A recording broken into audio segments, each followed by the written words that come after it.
ከ50 በላይ የኤሌክትሪክ አገልግሎት አመራሮችና ሰራተኞች እርምጃ ተወሰደባቸው። አብራችሁን ስትቆዩ ሙሉ መረጃውን ትሰሙታላችሁ። ባንኩ ዲጂታል ብር ስራ ላይ ለማዋል ጥናት መጀመሩን አስታውቋል። ዝርዝሩን ይዘነዋል፣ የምትሰሙት ይሆናል። የነዳጅን ዋጋ ለመቀነስ ነዳጅ የሚጓጓዝበትን መንገድ ለመቀየር ያለመ ምክክር መደረጉ ተሰምቷል። ዝርዝሩን የምታደምጡት ይሆናል። በአሰቃቂ አደጋ የአንድ ቤተሰብ አባላት የሆኑ በርካታ ህጻናት ማለቃቸው ተሰምቷል። ዝርዝሩን የምናጋራችሁ ይሆናል። በሚያንማር የማጭበርበሪያ ካምፖች ታግተው ስለነበሩ ዜጎች አዲስ መረጃ ተሰምቷል። የምታደምጡት ዘገባችን ነው።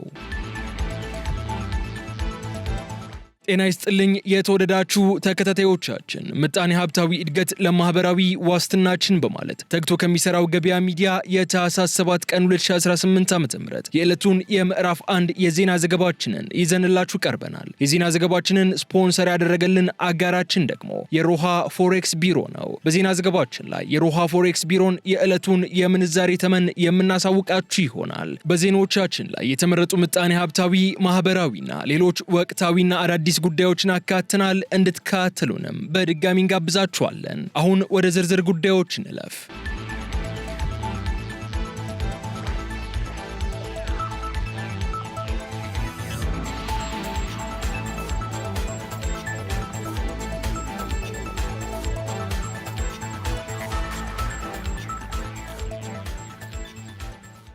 ጥሬ ገንዘብ በቀጣዮቹ ከ20 እስከ 30 ዓመታት ከገበያው አይጠፋም ተባለ። በዓለም አቀፍ ደረጃ በጥሬ ገንዘብ ከሚደረግ ግብይት ወደ ዲጂታል ግብይት የሚደረገውን ሽግግር በሚጠበቀው ልክ በፍጥነት እየተከናወነ ያለ ቢሆንም በቀጣይ ከ20 እስከ 30 ዓመታት ጥሬ ገንዘብ ከገበያው ይጠፋል ተብሎ እንደማይጠበቅ የኢትዮጵያ ብሔራዊ ባንክ ገዥ ዶክተር ኢዮብ ተካልኝ ተናግረዋል። በሌላ በኩል የኢትዮጵያ ብሔራዊ ባንክ በማዕከላዊ ባንክ የሚተዳደር ዲጂታል ገንዘብ ወይንም ዲጂታል ብር ስራ ላይ ማዋል በሚቻልበት ሁኔታ ላይ መደበኛ ጥናት መጀመሩን አስታውቋል። ባንኩ የፋይናንስ ስርዓቱን ዘመናዊ ለማድረግና ከዓለም አቀፍ የዲጂታል ለውጥ ጋር ለመራመድ መደበኛ ጥናቱን መጀመሩን የባንኩ ገዥ ዶክተር ኢዮብ ተካልኝ ገልጸዋል። እንደ ዶክተር ኢዮብ ገለጻ ብሔራዊ ባንክ ዓለም አቀፍ ተሞክሮዎችን በመቀመር ለኢትዮጵያ የሚስማማውን የዲጂታል ገንዘብ ሞዴል እየመረመረ ሲሆን በአሁኑ ወቅት ከ100 በላይ የዓለም ሀገራት በተመሳሳይ ዲጂታል ገንዘቦች በሙከራ ወይም በትግበራ ላይ ይገኛሉ ብለዋል። በብሔራዊ ባንክ የሚታቀደው ዲጂታል ብር የፋይናንስ ተደራሽነትን ለማስፋትና የክፍያ ስርዓትን ግልጽነት ለመጨመር እንደሚያግዝ የገለጹም ሲሆን አዲሱ የብሔራዊ ባንክ አዋጅና የዲጂታል ክፍያ ስትራቴጂ ለባንኩ ይህንን ዲጂታል ገንዘብ የማውጣትና የመቆጣጠር ስልጣን እንደሚሰጠው አስገንዝበዋል። በሌላ በኩል ዲጂታል የክፍያ ስርዓቶች በፍጥነት እያደጉ መሆኑን ያነሱት ዶክተር ኢዮብ ጥሬ ገንዘብ በቀጣዮቹ 20 እስከ 30 ዓመታት ከገበያው እንደማይጠፋ አጽንኦት ሰጥተዋል። ይሁን እንጂ የሽግግር የሳይበር ደህንነት፣ የዜጎች መረጃ ጥበቃና የህግ ማዕቀፎች መጣጣምን የሚጠይቅ በመሆኑ ከፍተኛ ጥንቃቄ እንደሚያስፈልግ አሳስበዋል።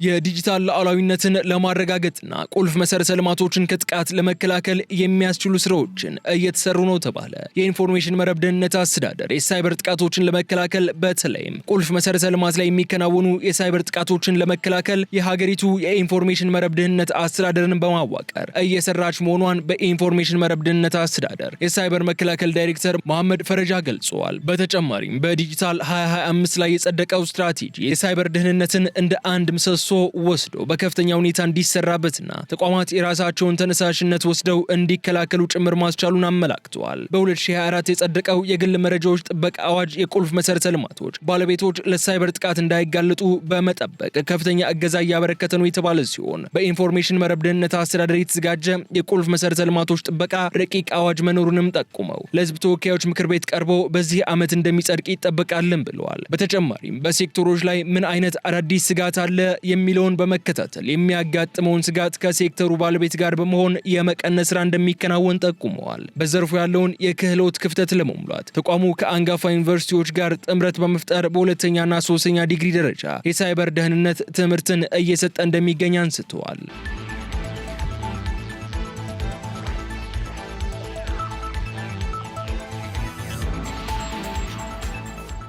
በአሰቃቂ የትራፊክ አደጋ አሽከርካሪውና የአንድ ቤተሰብ አባላት የሆኑ በርካታ ህጻናት ህይወት አለፈ። ታኅሳስ 3 ቀን 2018 ዓ.ም ከቀኑ 11 ሰዓት ከ40 አካባቢ አሸዋ የጫነ ከባድ ተሽከርካሪ ባደረሰው አደጋ የአንድ ቤተሰብ አባላት የሆኑ 4 ህጻናትና የአሽከርካሪው ህይወት ማለፉን የባሌ ዞን ዲንሻ ወረዳ ፖሊስ ጽሕፈት ቤት የትራፊክ ደህንነትና ቁጥጥር አስተባባሪ ምክትል ኢንስፔክተር ያሬድ ታደሰ አስታውቀዋል። የሰሌዳ ቁጥር ኮድ 352420 ኢቲ የሆነን ዩዲ ከባድ የጭነት ተሽከርካሪ ከአሳሳ ከተማ አሸዋ ጭኖ ወደ ባሌ ዲንሾ ወረዳ እየተጓዘ የነበረ ሲሆን ሐዋ ቀበሌ በተባለ ስፍራ ሲደርስ መንገዱን ስቶ የሰው ግቢ ውስጥ በመግባት የአንድ ቤተሰብ አባል የሆኑ የ6 የ4ና የ1 ዓመት ወንድ ህጻናትና የህጻናቱ የወንድም ልጅ የሆነችውን የ3 ዓመት ሴት ልጅ ተሰባስበው ይጫወቱ እያለ በአደጋው ህይወታቸው የተቀጠፈ ሲሆን አደጋውን ያደረሰው አሽከርካሪም ህይወቱ ማለፉ ተሰምቷል። ከዚህ በተጨማሪ ተሽከርካሪው መንገድ ላይ ከብቶችን የገጨ መሆኑ የተገለጸ ሲሆን ከአደጋው በፊት የፍሬን ችግር እንደገጠመው ምልክቶችን ሲያሳይ እንደነበረ የገለጹት ምክትል ኢንስፔክተር ያሬድ ታደሰ አሽከርካሪዎች በተቻለ መጠን የቴክኒክ ጉድለት ያለባቸውን አሽከርካሪዎችን ይዘው ለስራ መሰማራት የለባቸውም ሲሉ አሳስበዋል።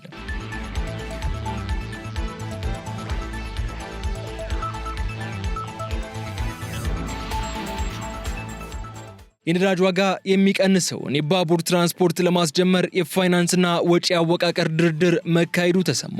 የኢትዮጵያ መንግስት፣ የጅቡቲ መንግስትና የኤሚሬትስ ናሽናል ኦይል ካምፓኒ ከፍተኛ ባለስልጣናት ነዳጅን በባቡር መስመር የማጓጓዝ አገልግሎት ዳግም ለማስጀመር በሚያስፈልጉ ቁልፍ የፋይናንስ ዝግጅቶችና የወጪ አወቃቀሮች ላይ መምከራቸው ተገልጿል። የዚህ ስልታዊ ፕሮጀክት መነቃቃት በሀገር ውስጥ የነዳጅ ማጓጓዣ ወጪን በመቀነስ የገበያ ዋጋን የማረጋጋት ከፍተኛ ተስፋ እንዳለው ተጠቁሟል። በጅቡቲ የኢነርጂ ሚኒስተር ዩኑስ አሊ ጌዲ እንዲሁም የገንዘብ ሚኒስተር አቶ አህመድ ሽዴ በጋራ በተመራው በዚህ ስብሰባ የተጣሩ የነዳጅ ውጤቶችን ከጅቡቲው ዶራሌ ተርሚናል እስከ ኢትዮጵያ አዋሽ በሚገኘው የነዳጅ ማከማቻዎች በባቡር መስመር የማጓጓዝ ስራ ዳግም ማስጀመር ላይ ትኩረት ተደርጓል። በአሁኑ ጊዜ ነዳጅ በታንከር መኪናዎች በብዙ ጣውረድ በየብስ የሚጓጓዝ በመሆኑ የባቡር አገልግሎት መጀመር የነዳጅ ማጓጓዣን ይበልጥ ደህንነቱ የተጠበቀ ቀልጣፋና ወጪ ቆጣቢ ያደርገዋል። ይህም ቅልጥፍና በነዳጅ ዋጋ ላይ ያለውን ጫና በእጅጉ ይቀንሰዋል ተብሎ ይጠበቃል።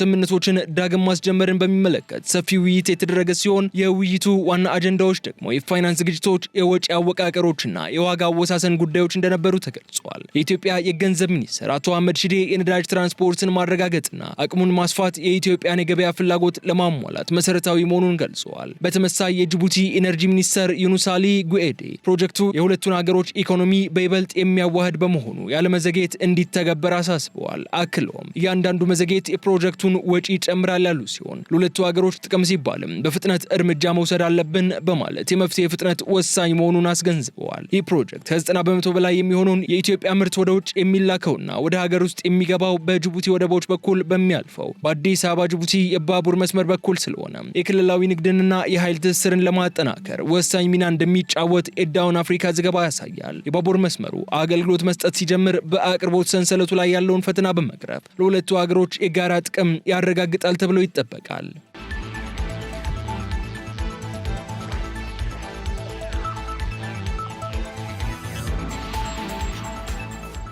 አገልግሎቱ የስነ ምግባር ጥሰት በፈጸሙ በርካታ ሰራተኞቹ ላይ እስከ ስንብት የሚደርስ እርምጃ መውሰዱን አስታወቀ።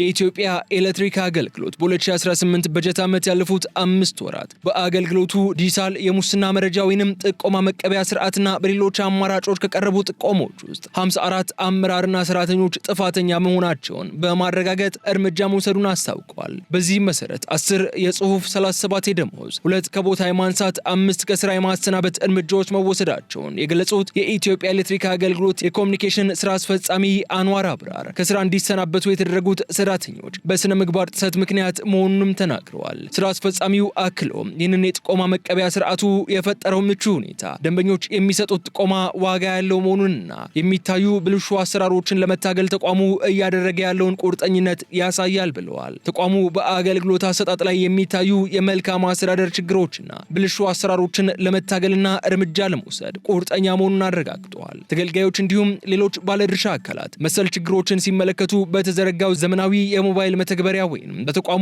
ድህረ ገጽ ላይ በመግባት በመጠቆም የበኩላቸውን ኃላፊነት እንዲወጡም ጥሪ አቅርበዋል።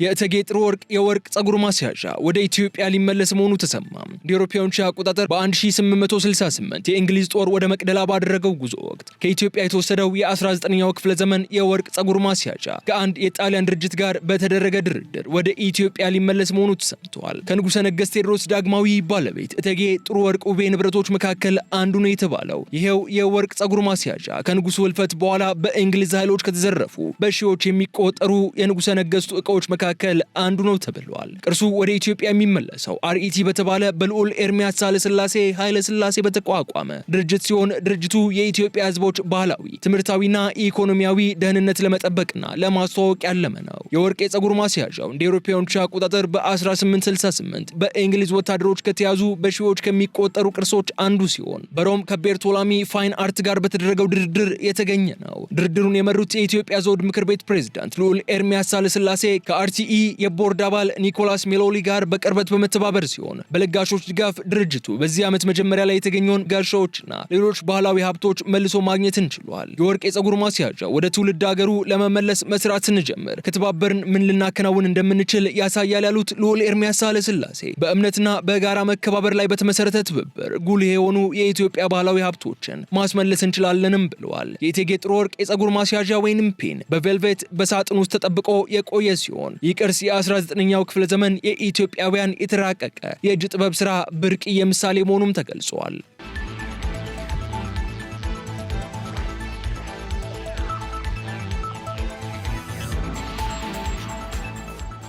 ከ5000 በላይ የኢትዮጵያ ዜጎች በአዲሱ የአሜሪካ ውሳኔ ተጠቂ ይሆናሉ ተባለ።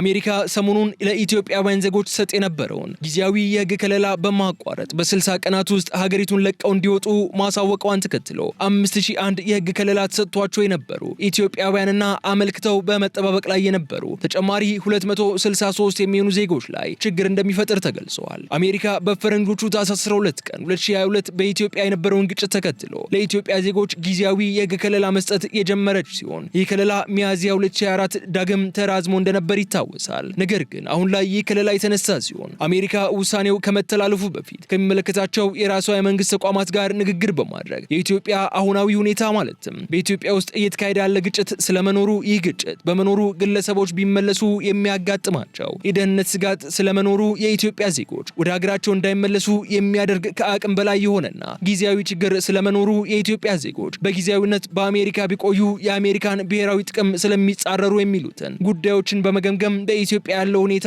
እየተካሄደ ያለ ግጭት የተመላሽ ኢትዮጵያውያንን ደህንነት ስጋት ውስጥ ይከታል የሚለውን መመዘኛ እንደማያሟላ ተቀምጠዋል። አሜሪካ በ2022 በትግራይና ኦሮሚያ ክልሎች የነበሩ ግጭቶች ይህ ጊዜያዊ ከለላ እንዲሰጥ ምክንያት ነበሩ ስትል የገለጸችም ሲሆን የትግራይ ጦርነት በሰላም ስምምነት መቋጨቱንና በኦሮሚያ ከኦሮሞ ነጻነት ሰራዊት አካል ጋር ክልሉ የሰላም ስምምነት መፈራረሙንና ታጣቂዎቹም መግባታቸውን ከስምምነቱ በኋላ ግጭት መቀነሱን በመግለጽ ዜጎች ወደ ሀገራቸው ለመመለስ የሚያስችል በቂ ሁኔታ ስለመኖሩ ገልጻለች። አሜሪካ ኢትዮጵያ ትኩረቷን መሰረተ ልማትና የሰብአዊ ልማት ግንባታ ላይ ያደረገ የ33.7 ቢሊዮን ዶላር ታሪካዊ በጀት ማጽደቋን አንስታ እነዚህ ማሻሻያዎች የተመላሽ ኢትዮጵያውያንን ደህንነት ስጋት ውስጥ የሚከት ነገር እንደሌላቸው ያሳያሉ ብላለች። የውስጥ መፈናቀሎች ቀንሰዋል ያለችው አሜሪካ የምግብና የማህበራዊ አገልግሎቶች መሻሻላቸውን ለዚህም ማሳያ አሜሪካ ራሷ በሰሜን ኢትዮጵያ ተሰጥ የነበረውን የምግብ ድጋፍ ፕሮግራም ለጣምራ ኮሚቴ ማስተላለፏን አንስታለች። ከ2022 እስከ 2025 ድረስ 2147 የኢትዮጵያ ዜጎች ወደ ኢትዮጵያ ለመመለስ የጉዞ ሰነድ መጠየቃቸው በጥሩ ጎን ተመልክቻለሁ ያለችው አሜሪካ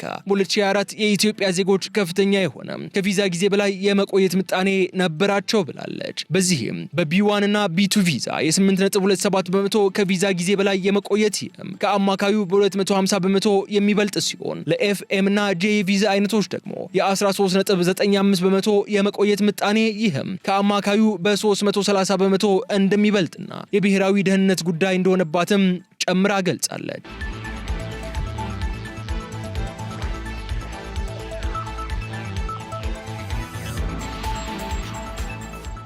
የሚያንማር መንግስት ኢትዮጵያን ጨምሮ በርካታ ሀገራት ዜጎቻቸውን እንዲቀበሉት ጥያቄ አቀረበ። ሚያንማርን እያስተዳደረ የሚገኘው ወታደራዊ መንግስት በማጭበርበሪያ ካምፖች የያዛቸውን የውጭ ሀገር ዜጎች ሀገራቱ እንዲቀበሉት ጥያቄ አቅርበዋል። በቅርቡ በታይላንድ ድንበር አካባቢ በተደረጉ ዘመቻዎች በርከት ያሉ የውጭ ሀገራት ዜጎች መያዛቸው የሚታወስ ሲሆን የሚያንማር ወታደራዊ መንግስት እነዚህ የያዛቸውን ዜጎች ለመቆጣጠርና ለማስተዳደር ስለተቸገረ የዜጎቹ ሀገራት ብቻ ለፍጥነት ቶሎ እንዲቀበሉት ጠይቀዋል። ሚያንማር ዘመቻውን ባለፈው ጥር ወር ከተጀመረ ወዲህ ከ47 ሀገራት የተወጣጡ 13272 የውጭ ሀገራት ዜጎች መያዟን የገለጸች ሲሆን ከነዚህ ውስጥም አብዛኞቹ ወደ ሀገራቸው የተመለሱ ቢሆንም ነገር ግን አሁንም 1655 በሚያንማር መንግስት ቁጥጥር ስር መሆናቸው ተገልጿል። ከነዚህ የተቀሩት ዜጎች መካከል ከ500 የሚበልጡት የቻይና ዜጎች ሲሆኑ ከ100 እስከ 300 የሚደርሱት ደግሞ የኢትዮጵያ ዜጎች እንዲሁም የቪየትናም፣ የኬንያ፣ የኢንዶኔዥያና የህንድ ዜጎች እንደሆኑ ሚያንማር አስታውቃለች። ሚያንማር አብዛኞቹ ወደ ሀገራቸው ያልተላኩ የአፍሪካ ሀገራት ዜጎች ትውልድ ሀገራቸው በታይላንድም ይሁን በሚያንማር ኤምባሲ ስለሌላቸው ነው ብላለች። ሚያንማር በአመት 40 ቢሊዮን ዶላር ገቢ ለወንጀለኛ ቡድኖች የሚያስገኙ የማጭበርበሪያ ካምፖች መፍለቂያ ስትሆን በእነዚህ ካምፖች ውስጥም ኢትዮጵያውያንን ጨምሮ የበርካታ ሀገራት ዜጎች ተታለው በግዳጅ እንዲሰሩ እንደሚደረጉ መዘገቡ አይዘነጋም።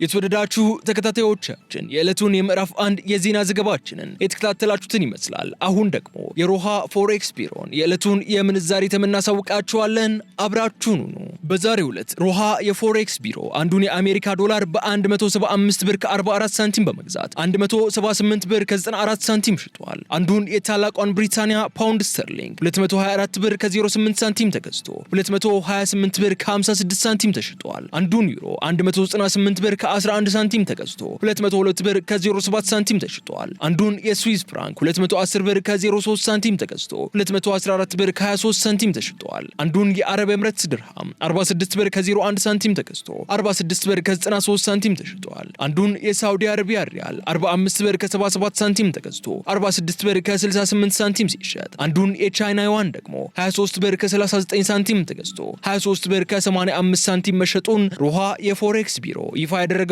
የዕለቱን የውጭ ምንዛሬ ተመን ያሳያል።